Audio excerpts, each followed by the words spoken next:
डेरा खुशियाँ तारे मेरे डाले हैं डेरा।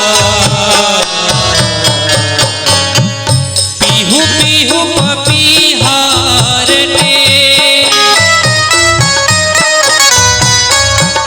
कुहू कुहू कोयली जपे। पीहू पीहू पपीहार ने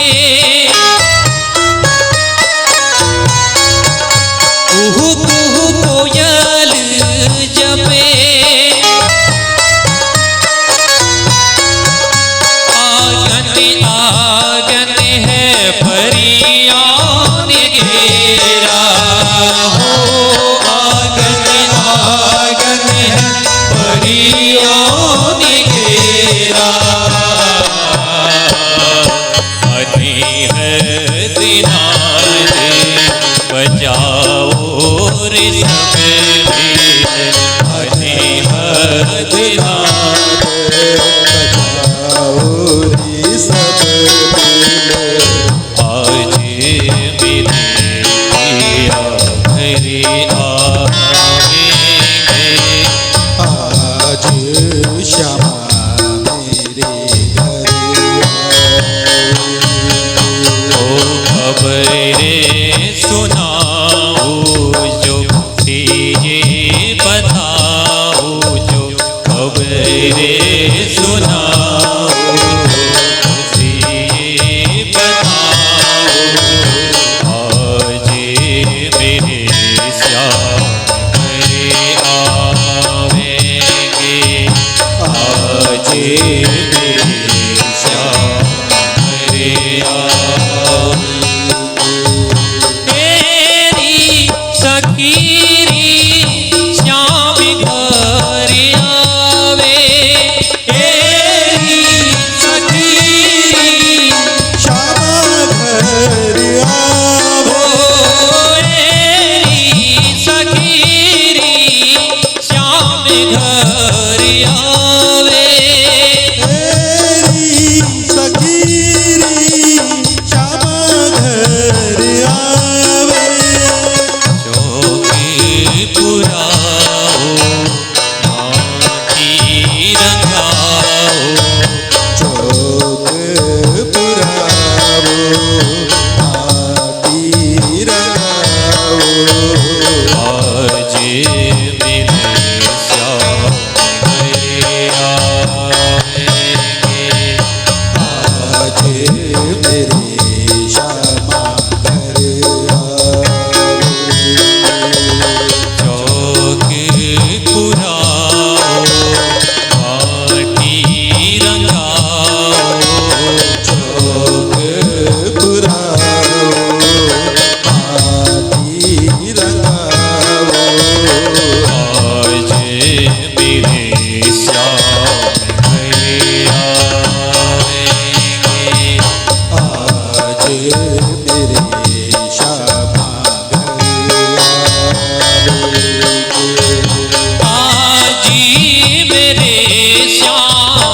घर आवेगे। आज मेरे श्याम घर आवेंगे। आज मेरे श्याम घर आवेंगे। आज मेरे श्याम घर आवेंगे। आज मेरे श्याम घर आवेंगे। बोलिए करना है।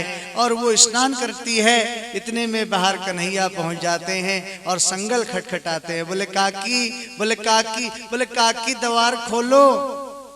और जो ही कन्हैया की आवाज सुनी ना तो अधो वस्त्र में ही विदुरानी आ गई बाहर और द्वार खोला। भगवान समझ गए कि विदुरानी का भाव क्या है। अपनी पीताम्बरी निकाली भगवान ने और विदुरानी को दे दी और पीताम्बरी ढक ली विदुरानी ने। और कन्हैया को हाथ पकड़ करके पहले तो घर के 10 चक्कर कटवा दिए। बोले कन्हैया तू इधर बैठ। बोले ना ना इधर नहीं, यहाँ गंदा है। बोले इधर नहीं, तू इधर बैठ, यहाँ पर सफाई। बोले यहाँ पर सफाई नहीं है। फिर ऐसे घुमाते घुमाते 10 चक्कर कटवा दिए।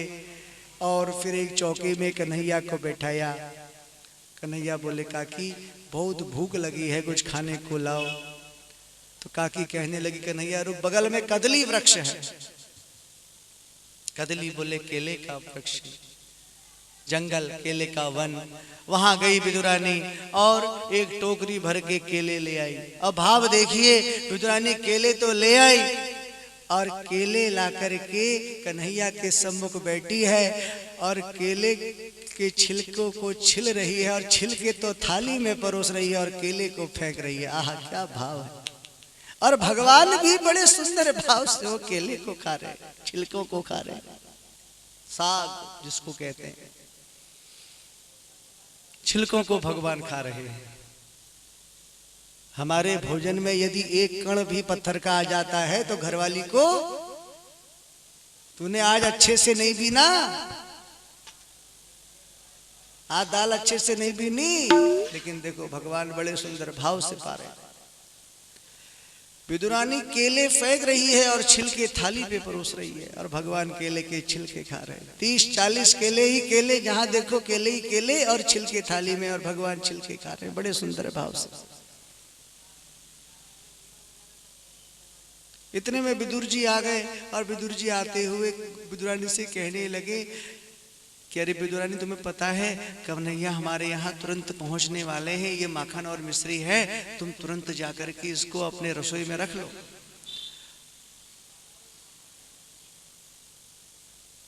विदुरानी कहने लगी कन्हैया आने वाले हैं, वो तो आ चुके हैं।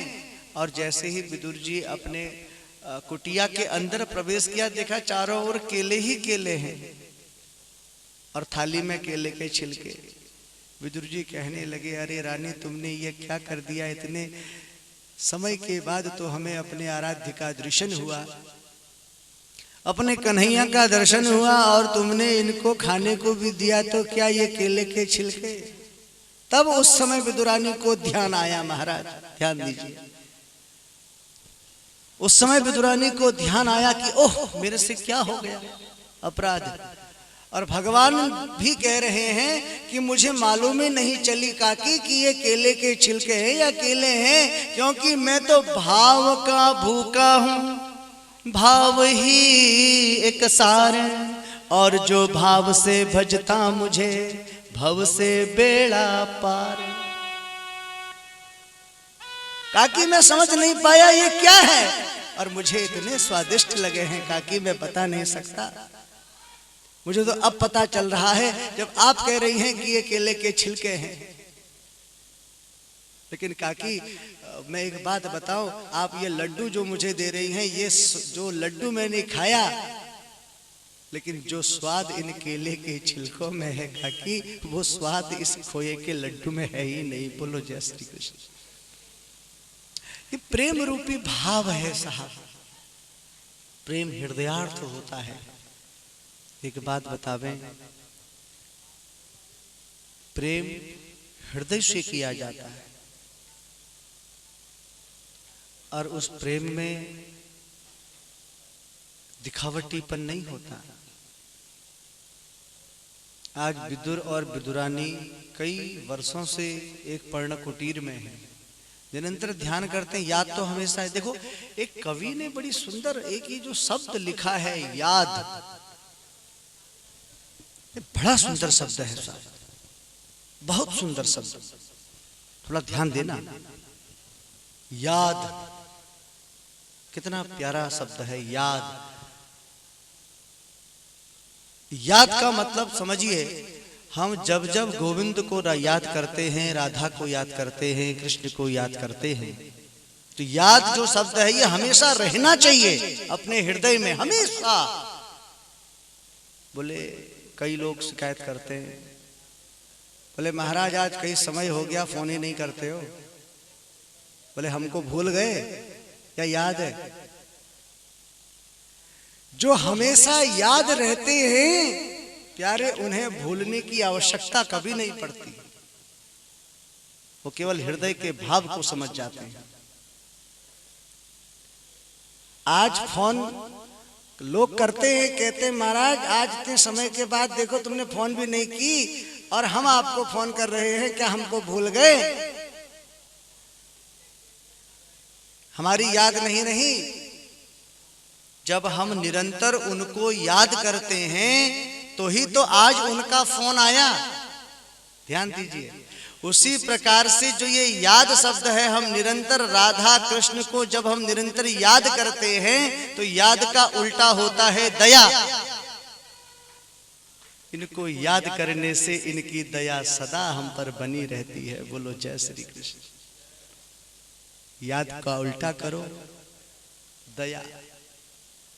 तो याद जो शब्द है ये बहुत सुंदर शब्द है, इसलिए याद हमेशा करना चाहिए। आप किसी को करो चाहे ना करो याद, लेकिन गोविंद को याद जरूर करना अगर दया चाहते हो तो। कृष्ण को याद सदा करना यदि दया चाहते हो तो।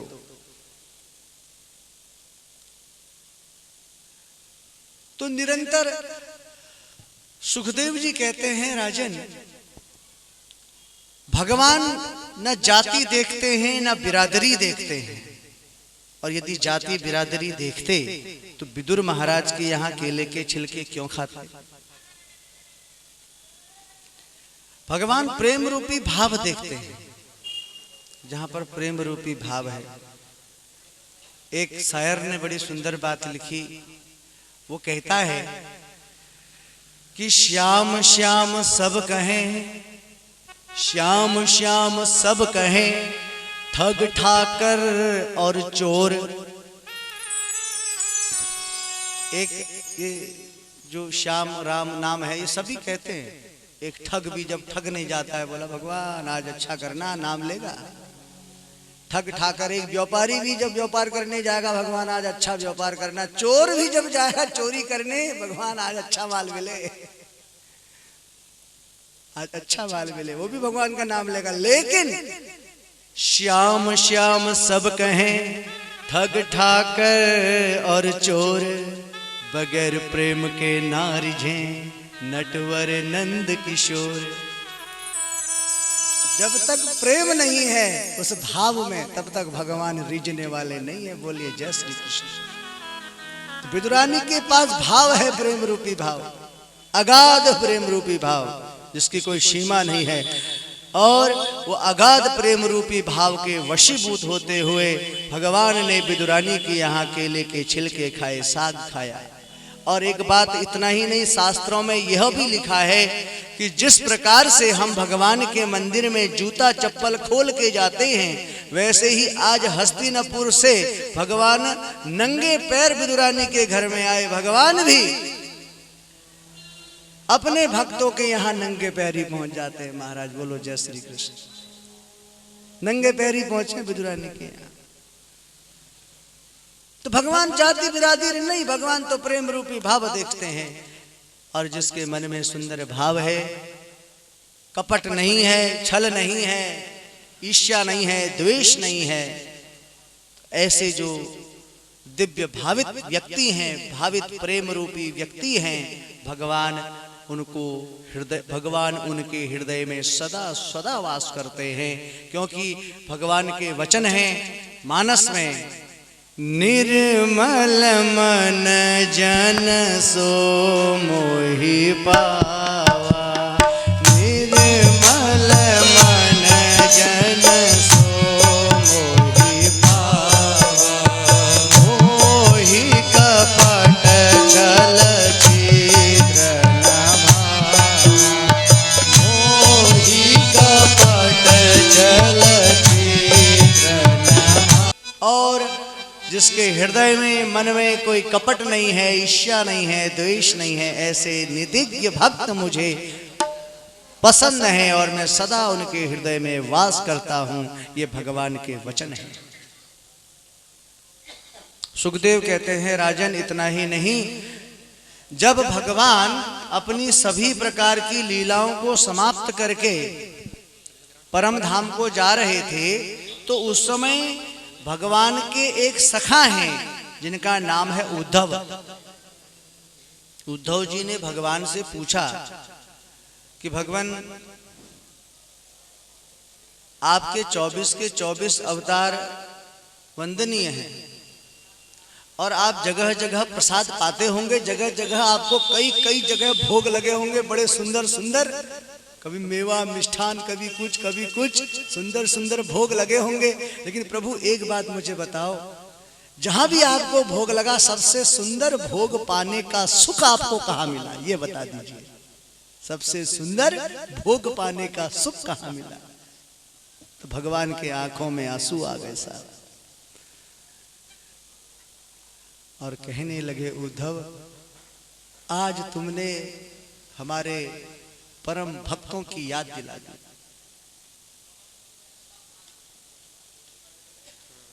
बोले भोग पाने में तो केवल मुझे दो ही जगह आनंद आया, दो ही जगह सुख आया। बोले एक सुख आया मुझे राम अवतार में, सबरी के जूठे बेर खाने। आहा, एक आनंद मुझे वहां आया, और दूसरा आनंद मुझे प्रेम रूपी भाव के वशीभूत होते हुए विदुरानी के यहाँ, जो मैंने केले के छिलके खाए, केले के छिलके, और इसके अलावा मुझे कहीं और आनंद आया नहीं।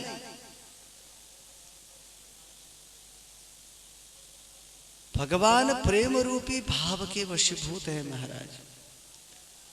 प्रेम जहां है, इसलिए ये जो हमको ग्रंथ है, कृष्ण कथा है, ये सब प्रेम करना सिखाते हैं। प्रेम। एक बार एक किसी गांव में कुछ राहगीर गए, और राहगीर जाते हुए एक घर के आगे बरामदा है, तो वहां पर बैठ गए। उस घर की स्त्री झाड़ू लगाते लगाते बाहर पहुंची, तो उसने देखा कि कोई पथिक हैं, तो थोड़ा इनका सम्मान करना चाहिए, जलपान के लिए पूछना चाहिए, एक शिष्टाचार है, अच्छी बात है। उस समय उस स्त्री का पति घर में नहीं था, तो वो गई और कहने लगी, आप लोग पथिक हैं, चल के घर के अंदर थोड़ा विश्राम कर लीजिए, कुछ जलपान कर लीजिए, थके होंगे।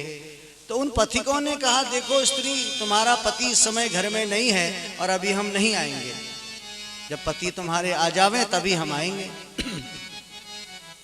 थोड़ी देर में पति देव आ गए। बोले अब तो चलो घर के अंदर।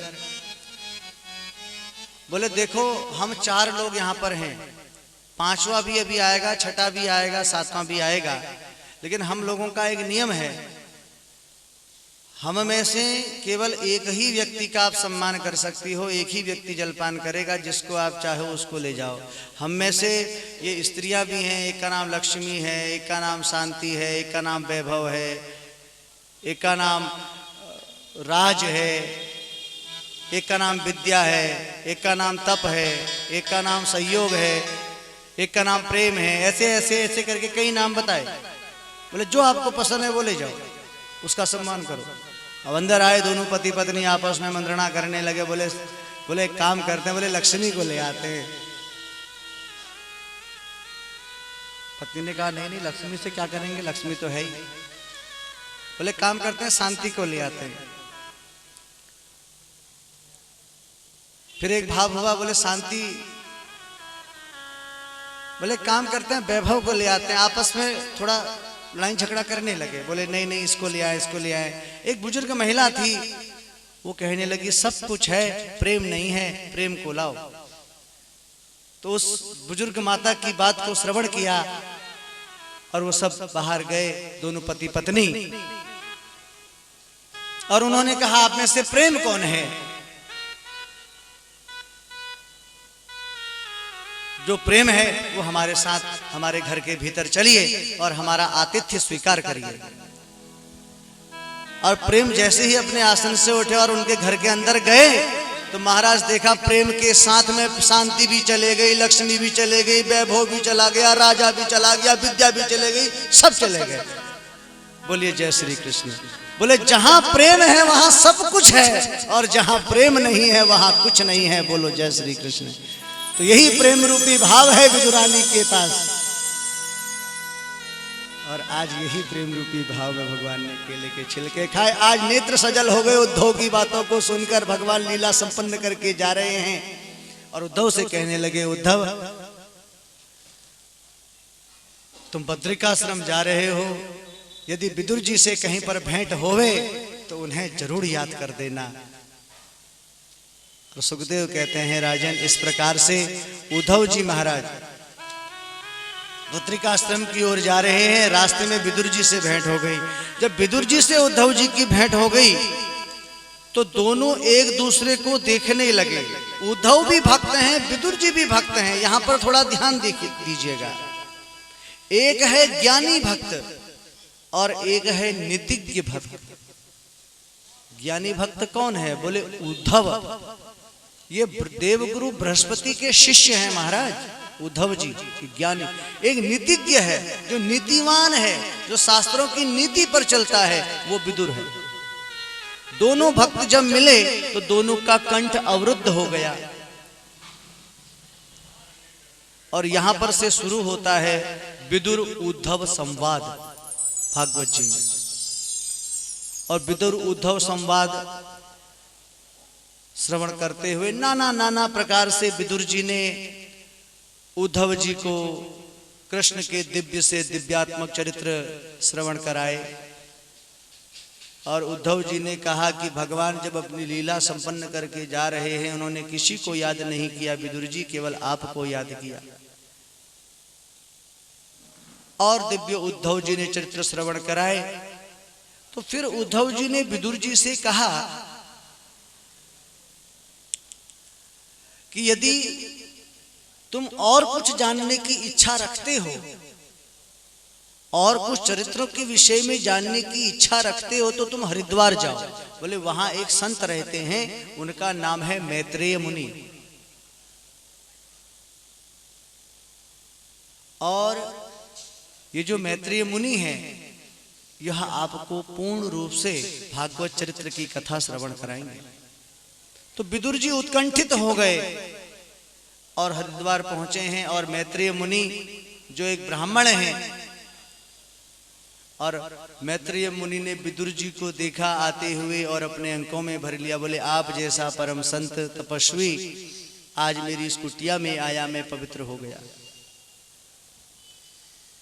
तो यहां पर विदुर जी महाराज मैत्रेय मुनि से प्रश्न पूछते हैं, और भागवत में इसको कहते हैं विदुर मैत्रेय संवाद।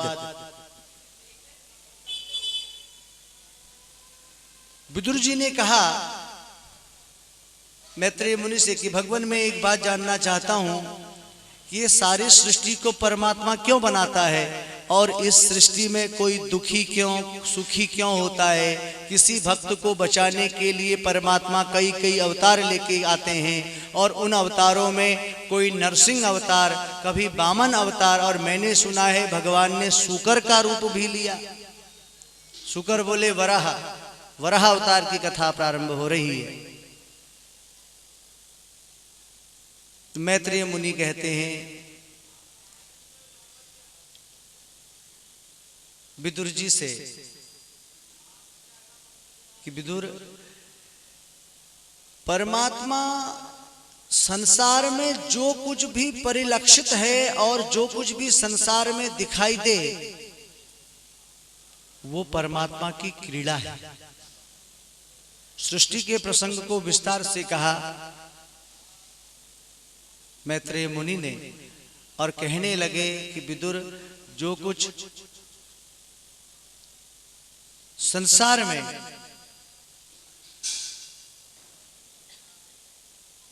दिखाई दे और जो परिलक्षित होता है, वो सब परमात्मा की एक क्रीड़ा है, वो उसकी सुंदर लीला है। क्योंकि ये संसार उसकी क्रीड़ा भूमि है, और वो यहाँ कई कई प्रकार की लीला प्रमुदित करता है। और दूसरी बात यह है कि कोई सुखी और कोई दुखी क्यों। परमात्मा कभी किसी को दुख नहीं देता और कभी किसी को सुख नहीं देता। ये सुख और दुख तो हमें अपने कर्म के अनुसार प्राप्त होते हैं। कर्मणा जायते जंतु कर्मणेवा विलीयते। सुख और दुख सब कर्म की परिभाषा है, और कर्म से ही सुख और दुख हमको प्राप्त होता है। संसार में जो कुछ भी हम भोगते हैं अपने कर्म और प्रारब्ध के अनुसार भोगते हैं। ध्यान दीजिएगा, कर्म तीन प्रकार के होते हैं। एक होता है संचित कर्म, एक होता है क्रिमाण कर्म, एक होता है प्रारब्ध। संचय कर्म क्या होते हैं?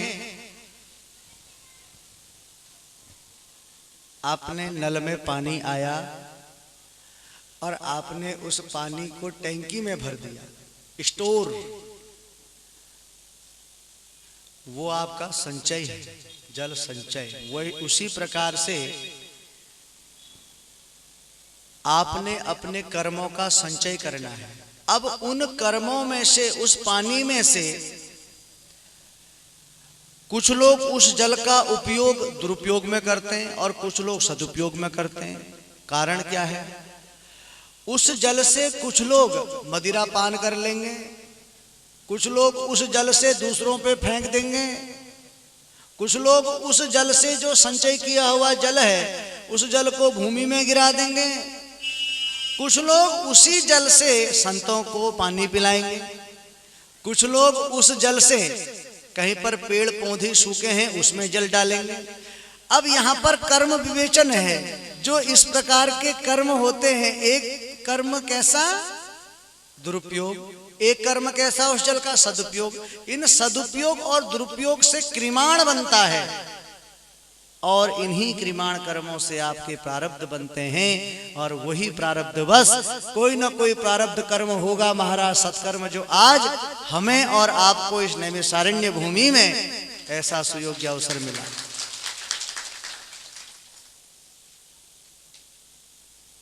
ऐसा सुयोग्य अवसर। तो मैत्रेय जी कहते हैं कि भगवान कभी किसी को दुख नहीं देता, किसी को सुख नहीं देता, ये सब काम हम ही करते हैं। और तुमने कहा कि भगवान ने अनेक अनेक अवतार लिए, कोई शूकर का अवतार भी लिया, वह कैसे?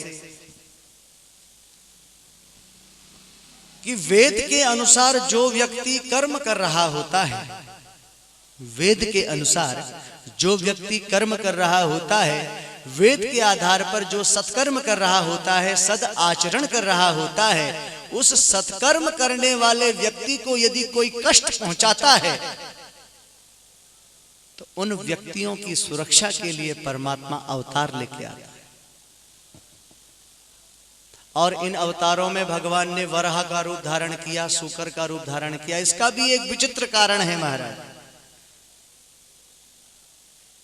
बोले कश्यप महाराज की 13 पत्नियां हैं और उनमें दिति सबसे बड़ी है। एक दिन दिति ने कश्यप महाराज से कहा कि महाराज, मेरी जितनी भी बहनें हैं सबको कुछ ना कुछ संतति है, सबको कुछ ना कुछ पुत्र है और मुझे भी पुत्र चाहिए, मुझे भी पुत्र होना चाहिए। और सहवास की कामना की। कश्यप महाराज ने कहा, देखो देवी, इस समय संध्या काल का समय है और यह सहवास के लिए, काम सुख के लिए उपयुक्त समय नहीं है। सायंकालीन में सोना वर्जित, भोजन वर्जित, कोई भी कार्य करना वर्जित। संध्या काल में तो केवल भजन करो, सुमिरण करो, क्योंकि वो संध्या काल और एक प्रातः काल का जो समय रहता है वो परमात्मा का भजन के लिए होता है। प्रातः और संध्या काल में भगवान शिव स्वयं अपने गणों के साथ विचरण करते हैं और उस समय भोजन करने से दोष लगता है। सायंकालीन में वो सूर्य अस्त जब हो तब भोजन करो, या सूर्य अस्त से पहले पहले भोजन कर लो। लेकिन जब अस्तांचल की ओर, जब दिन और रात्रि एक हो रही होती है, वो संध्या काल कहलाता है। तो उस समय केवल सुमिरण करना चाहिए, भजन करना चाहिए, संकीर्तन करना चाहिए, जाप करना चाहिए, गायत्री जपनी चाहिए, जो मंत्र दिया गया है गुरु द्वारा उसको सुमिरण करना चाहिए। तो यहाँ पर कश्यप महाराज कहते हैं कि देवी, यह संध्या काल का समय है और सहवास के लिए ठीक नहीं है। लेकिन दिति बार बार निवेदन करती है, जिस कारण कश्यप ऋषि दिति को श्राप दे देते हैं।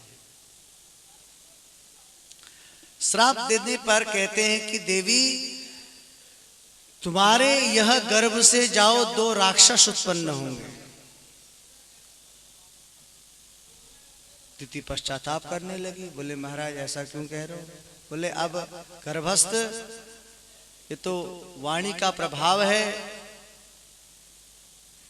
और बीज का असर है, लेकिन मैं एक वरदान तुम्हें देता हूं कि जो तुम्हारा पौत्र होगा ना वो परम नारायण का भक्त होगा।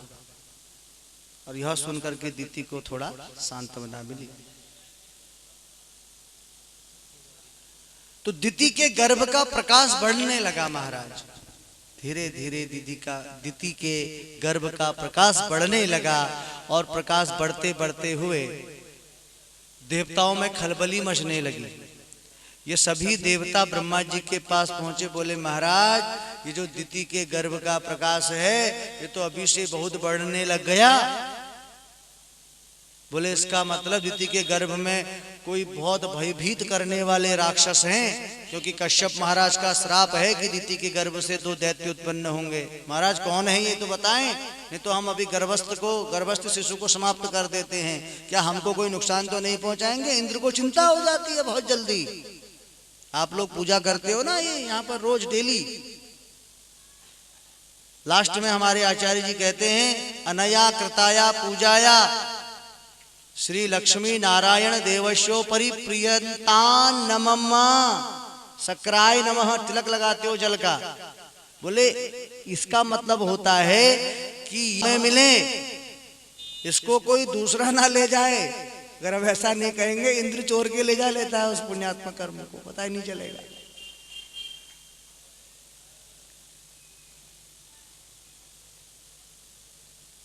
तो आज ब्रह्मा जी कहते हैं इंद्र से कि इंद्र हे देवताओं, ये जो दिति के गर्भ में जो 2 बालक है ना ये कोई और नहीं है कि एतो तो पार्षदो मह्यम जय विजय एव च कदर्थी कृत्य माम यदवो बहक्राता मतिक्रमम् एतौ तौ पार्षदो। ब्रह्मा ने कहा कि मेरे मानस पुत्र हैं सनक, सनंदन, सनातन और सनत कुमार। एक बार यह नारायण का दर्शन करने के लिए बैकुंठ पहुंचे और उस बैकुंठ के द्वारपाल हैं 2 जय और विजय। तो जय और विजय ने उनको रोक दिया। बोले अभी नारायण थोड़ा विश्राम में हैं और अभी तुम अंदर नहीं जा सकते, दर्शन नहीं कर सकते। ये सनक, सनंदन, सनातन और सनत कुमार, 4 सनत कुमारों को क्रोध आ गया और क्रोध आते हुए इन्होंने जय और विजय को श्राप दे दिया कि जाओ तुम राक्षस बन जाओ। और आज यही जय और विजय दिति के गर्भ में आ गए। देखो ये सनत कुमारों ने क्रोध में आकर के श्राप दे दिया, बाद में पछतावा हुआ। क्योंकि हजारों वर्षों की जो इन्होंने तपस्या की थी, हजारों वर्षों की जो तपस्या की थी, केवल एक क्षणिक मात्र क्रोध के अंदर वो सारी तपस्या निष्फल हो गई। बोलो जय श्री कृष्ण।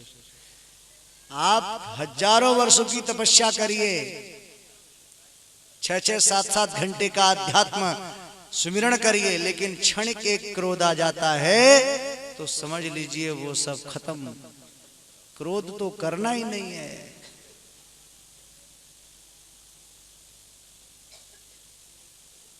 बहुत पछतावा हुआ सनत कुमारों को, वापिस बद्रिकाश्रम चले गए, तपस्या की। और ब्रह्मदेव कहते हैं कि आज यही भगवान के जो पार्षद हैं जय और विजय, ये जय और विजय राक्षस बन के दिति के गर्भ में आए। समय व्यतीत हुआ, दिति ने 2 बालकों को जन्म दिया। एक बालक का नाम रखा गया हिरणाक्ष और एक का नाम रखा गया हिरणाकश्यप। ध्यान देना, हिरणाक्ष किसे कहते हैं?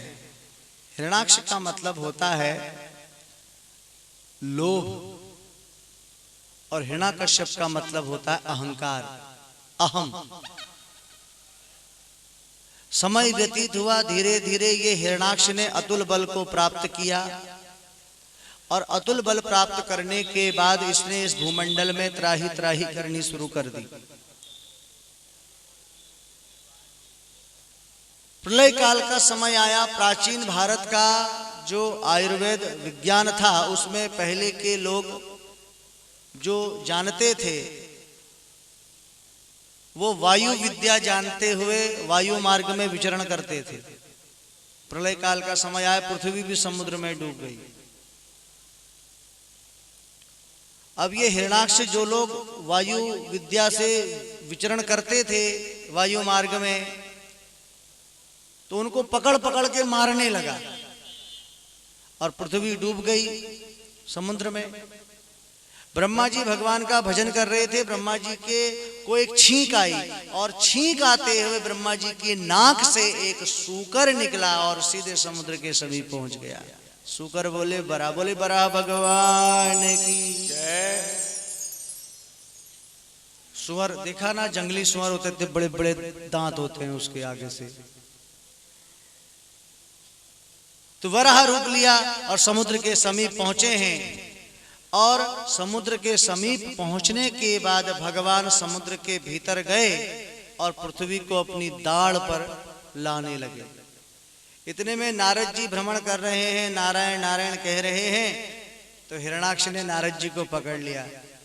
बोले क्यों, खाली नारायण नारायण कहना ही जानता है या लड़ाई करना भी जानता है?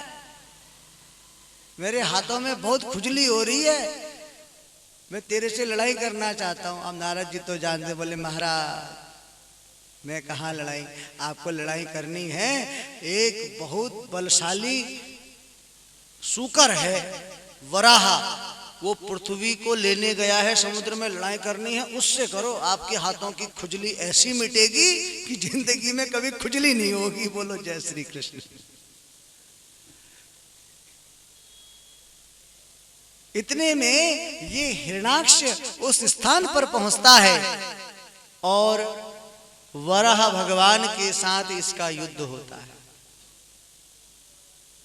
और युद्ध होते होते वराह भगवान ने इस हिरणाक्ष का वध कर दिया।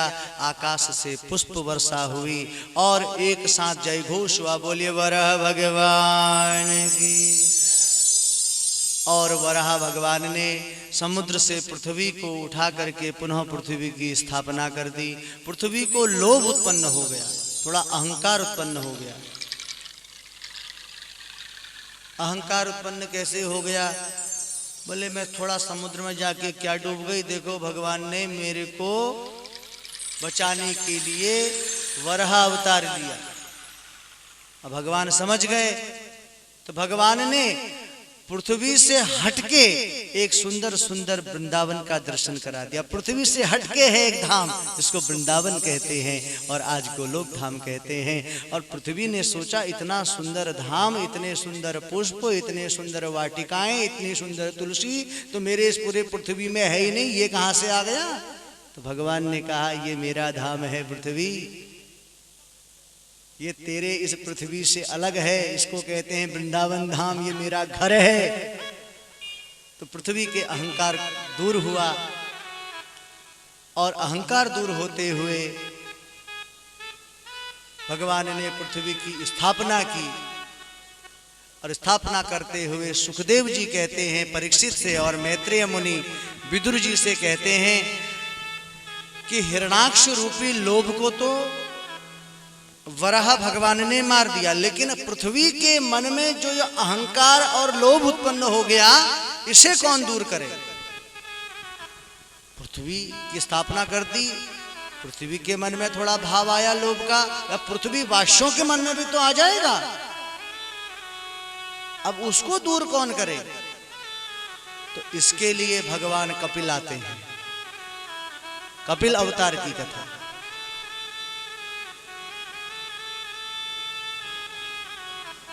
और मैत्रेय जी कहते हैं कि ब्रह्मा जी के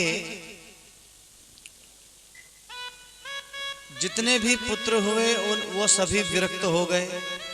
सनत कुमारों ने भी पहले कह दिया कि हम विवाह नहीं करेंगे।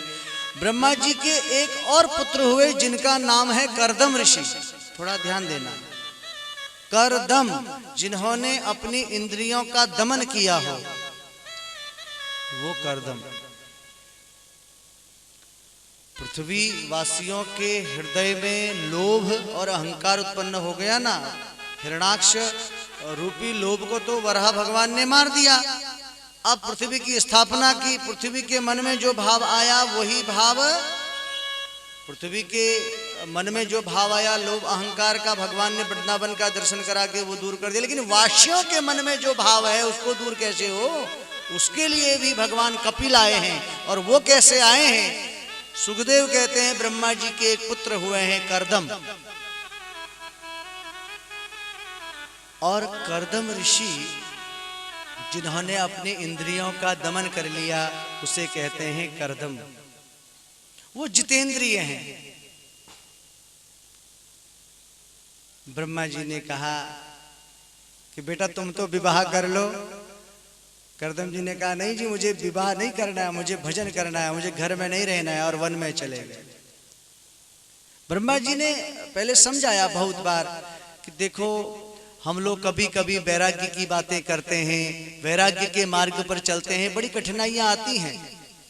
संत का चरित्र, संत का जीवन ज्यादा सफल उसी का है जो पहले ग्रस्त रह चुका हो, जिसने ग्रस्त जीवन को भोग लिया। ध्यान देना, क्योंकि शास्त्र कहते हैं कि पहले ब्रह्मचर्य का पालन करो, फिर गृहस्थ जीवन में आओ, उसके बाद साधु जीवन व्यतीत करो। और परमात्मा की विशेष कृपा जिस पर हो जाए तो वो बचपन से ही ब्रह्मचारी हो सकता है। बोलिए जय श्री कृष्ण। करदम जी वन में चले गए और बहुत समय तक तपस्या की। बहुत समय तक तपस्या करते करते जब बूढ़े होने लगे ना, तो एक विचार मन में जगा। विचार मन में जगा, देखा दुनिया की तरफ कि दुनिया के लोग विवाह करते हैं, पत्नी के साथ विहार करते हैं, और हमें देखो हम यहाँ जंगल में अकेले पड़े हुए हैं, हम भी विवाह करेंगे। ऐसा भाव जागृत हो गया करदम जी के मन में। और अब मेरा विवाह किसी सुंदर स्त्री से हो जाए, यह कामना लेकर के पुनः तपस्या करने लगे। हम लोग भागवत जप तप मनन पूजन पाठ क्यों करते हैं? कि बंधन से मुक्त हो। लेकिन यहाँ बुर्जू महाराज को देखो, तपस्या कर रहे, भगवान मेरा ब्याह जो। और शास्त्र में आया वर्णन 10,000 वर्षों तक तपस्या की है करदम महाराज ने। 10,000 वर्षों तक। उद्देश्य क्या है तपस्या का? बोले विवाह हो जाए, बस ये उद्देश्य है।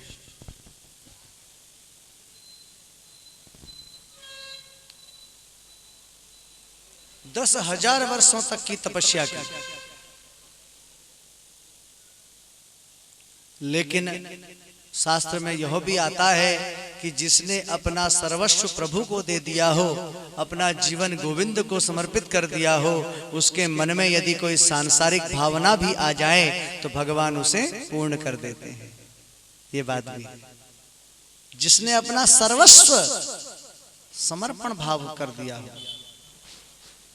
और यदि उसके मन में कोई सांसारिक कामना आ जाए तो भगवान उसकी पूर्णता करते हैं, पक्की बात। और जब तपस्या की है करदम महाराज ने, तो 10,000 वर्षों के बाद जब भगवान दर्शन देने के लिए आए तो करदम महाराज के नेत्र खुले और भगवान का अद्भुत दर्शन किया। और दर्शन करते हुए भगवान को प्रणाम किया और भगवान ने कहा, मैं तुम्हारी तपस्या से बड़ा प्रसन्न हूं, क्या वरदान चाहते हो? अब कैसे कहें कि भगवान मेरे ब्याह कर दियो? कैसे कहें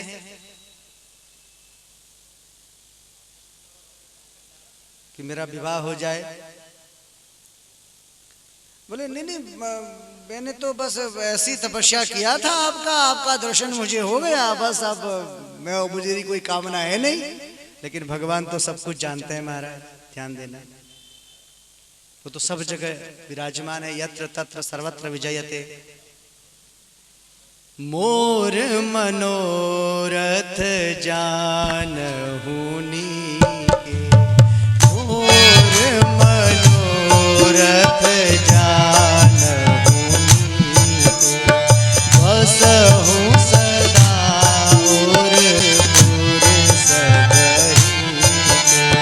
मोर मनोरथ जानहु नीके, मोर मनोरथ जानहु नीके, बसहु सदा और पुर सबरीके, बसहु सदा और पुर सबरीके। मोर मनोरथ जानहु नीके, भगवान सबकी मारा विवाह पक्का करके आ गया, तय करके आ गया।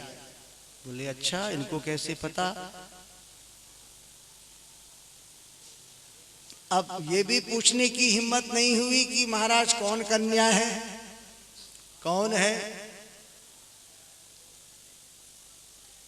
तो स्वयं भगवान ने बताया, स्वयंभू मनु की सबसे छोटी कन्या है, उसका नाम है देवहूति, उसके साथ तुम्हारा विवाह मैंने तय कर दिया।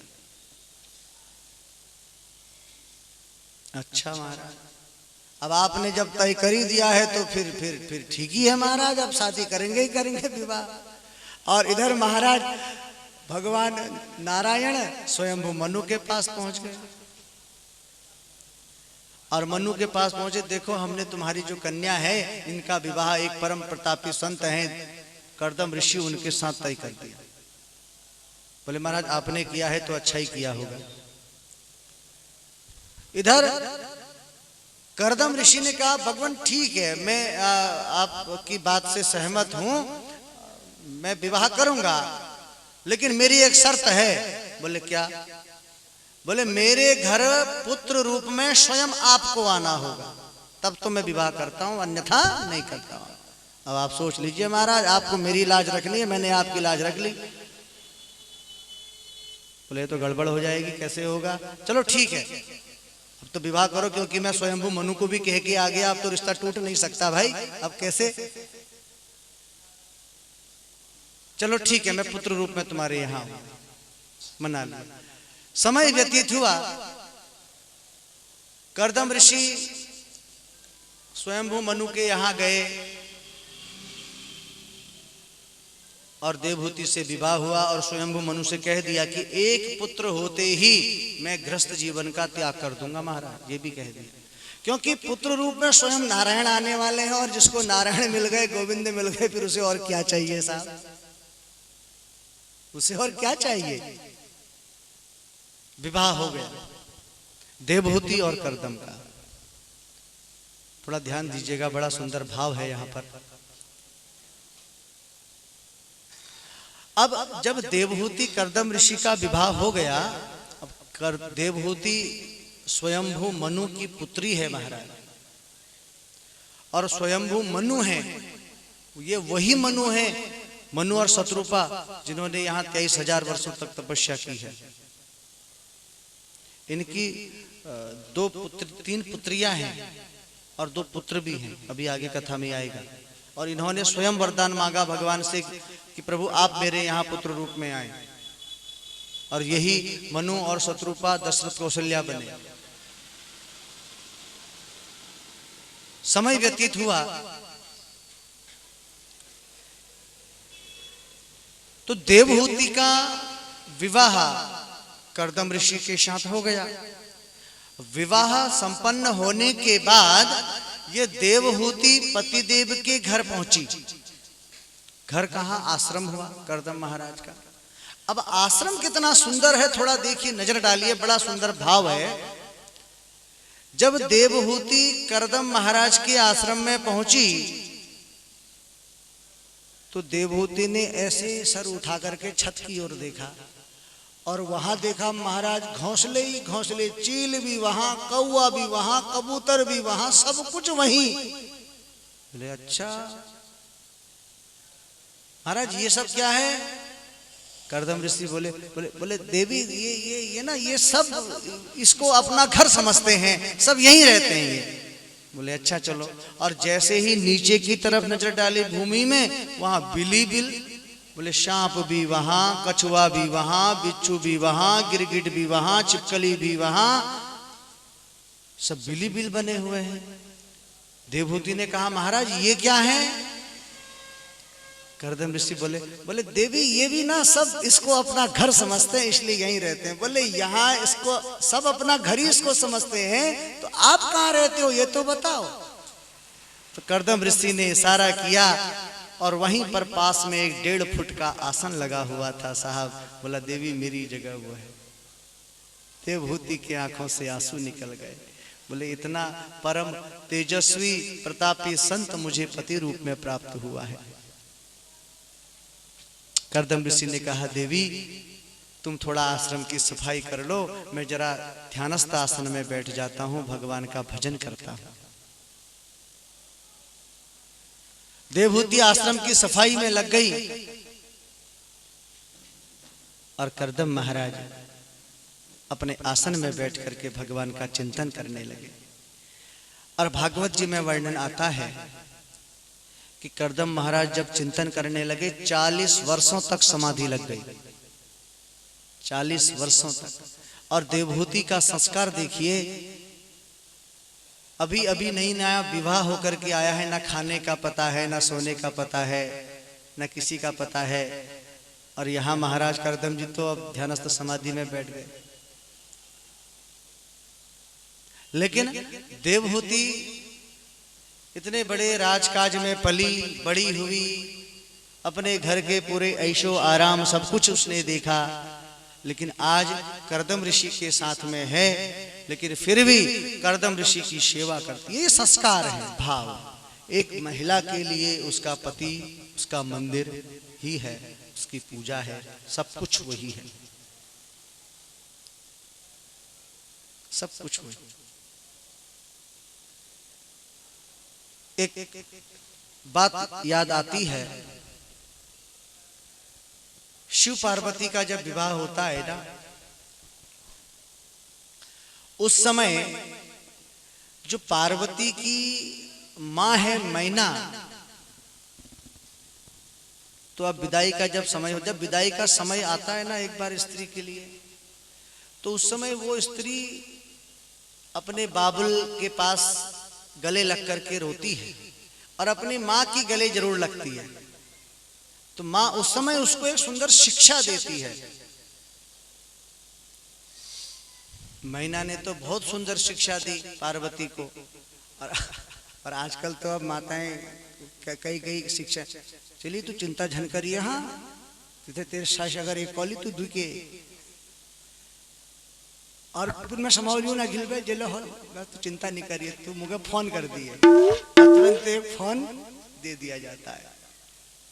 लेकिन मैना बड़ी सुंदर शिक्षा देती है साहब, और पार्वती को शिक्षा देती है कि करहूं सदा शंकर पद पूजा, करहूं सदा शंकर पद पूजा, करहूं सदा शंकर पद पूजा, करहूं सदा शंकर पद पूजा।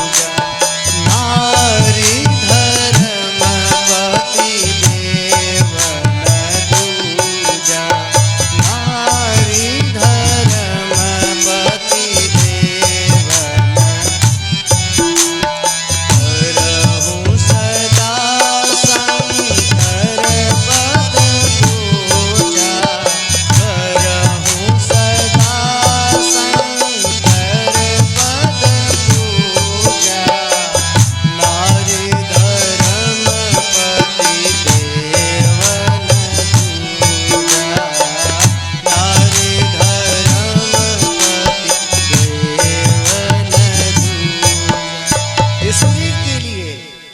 बड़ी सुंदर बात बताई, बोली करहूं सदा शंकर पद पूजा की पार्वती, तुम जा रही हो सदा शंकर के चरणों की पूजा करना।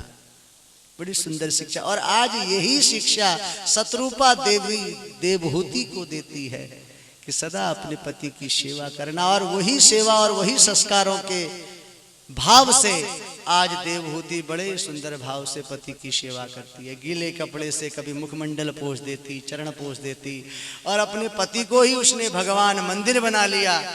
एक संत की 4 लाइन है, क्या भाव है इसका देवहूति का? तुम ही मेरे मंदिर, तुम ही मेरी पूजा, तुम ही मेरे मंदिर, तुम ही मेरी पूजा, तुम ही देवता, तुम ही देवता हो, तुम ही देवता हो, तुम ही देवता हो। कोई मेरी आँखों से देखे तो समझे, कोई मेरी आँखों से देखे तो समझे कि तुम मेरे क्या हो, कि तुम मेरे क्या हो, कि तुम मेरे क्या हो, कि तुम मेरे क्या हो। तुम ही मेरे मंदिर, तुम ही मेरी पूजा, तुम ही मेरे मंदिर, तुम ही मेरी पूजा, तुम ही देवता हो, तुम ही देवता हो। तुम ही देवता हो, तुम ही देवता हो।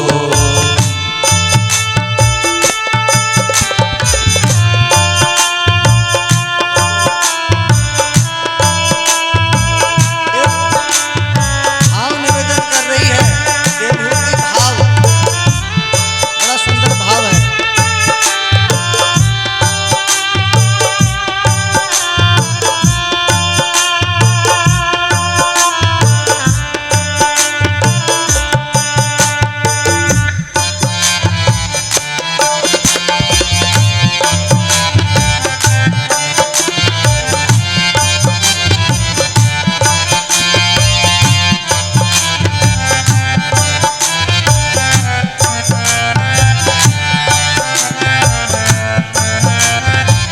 और कहती है देवहूति, तुम ही मेरे माथे की बिंदिया की झिलमिल, तुम ही मेरे माथे की बिंदिया की झिलमिल, तुम ही मेरे हाथों के गजरे की मंजिल, तुम ही मेरे हाथों के गजरे की मंजिल। मैं हूँ एक छोटी सी माटी की गुड़िया, मैं हूँ एक छोटी सी माटी की गुड़िया,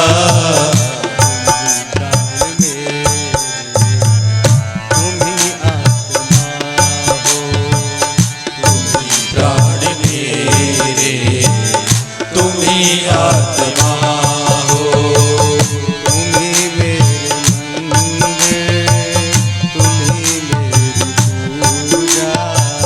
तुम ही मेरे मंदिर, तुम ही मेरी पूजा, तुम ही मेरे मंदिर, तुम ही मेरी पूजा,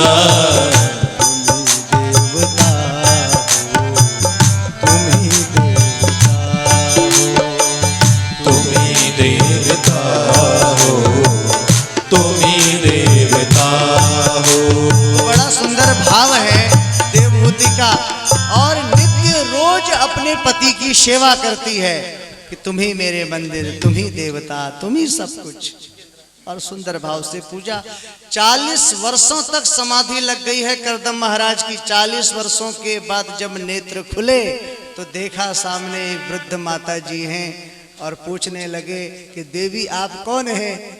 और देवहूति कह रही है, सोच रही है कि मेरे पति मुझसे मेरा परिचय पूछ रहे हैं। तो बड़ा सुंदर भाव है कि महाराज 40 साल पहले आप एक राजा के पास आए थे और आपका विवाह हुआ। मैं उन्हीं राजा की पुत्री हूँ, देवहूति। बोले हाँ हाँ मुझे याद आया। तो अरे देवी, तो तुम इतने दिन तक कहाँ रही? अपने मायके चले जाती। बोली नहीं, मैंने आपकी सेवा करी यहाँ पर, मैं कैसे मायके चले जाती? आपके साथ हमारा विवाह हुआ है। तो तुमने इतने दिनों तक क्या किया, खाया क्या? बोले कभी पत्ते खा लेती, कभी जल पी लेती, और कभी कंदमूल फल खा लेती।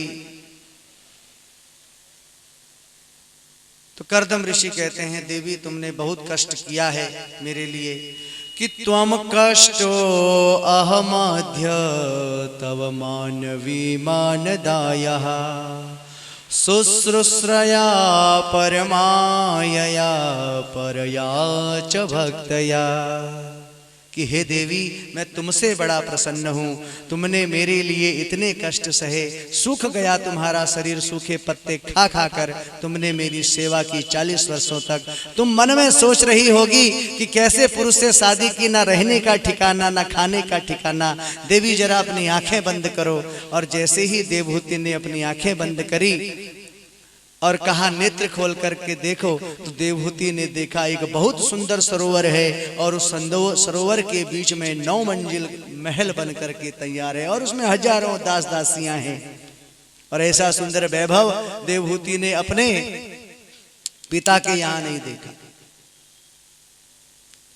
और कर्दम महाराज ने देवहूति का हाथ पकड़ा, कहा देवी जरा अपने नेत्र बंद करो। और जैसे ही उस सरोवर में डुबकी लगाई तो महाराज देवहूति हो गई 18 वर्ष की और कर्दम ऋषि हो गए 21 वर्ष के।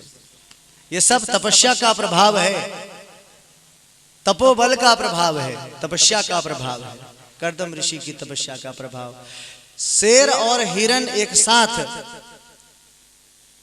सरोवर में जल पीते थे। ये तपस्या का, हिंसा होती ही नहीं थी, ये तपस्या का ही तो प्रभाव है।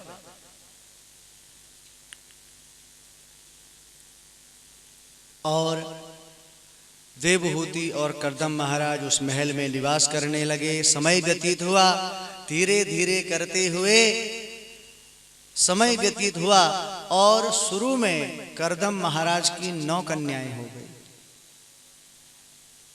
कर्दम ऋषि सोचने लगे, भगवान ने मुझे किस चक्कर में डाल दिया ये? मैंने तो कहा भगवान एक पुत्र रूप में स्वयं आवे, लेकिन यहाँ तो कन्याएं हो गई। और ये 9 कन्याएं जो रही हैं, ये बड़ी दिव्य दिव्य मूर्ति रही हैं महाराज। इनमें से सबसे बड़ी जो कन्या है उनका नाम कला है। ये मरीचि नाम के ऋषि को प्राप्त हुई। दूसरी पुत्री का नाम है अनुसुईया। इन्हें कौन नहीं जानता, ये सती अनुसुईया है। इनका विवाह अत्रि महाराज के साथ हुआ। और ऐसे ऐसे करते हुए अरुंधति सब कर्दम महाराज की पत्नी है, पुत्री हैं। और अरुंधति के जो पति हैं वो वशिष्ठ जी हैं।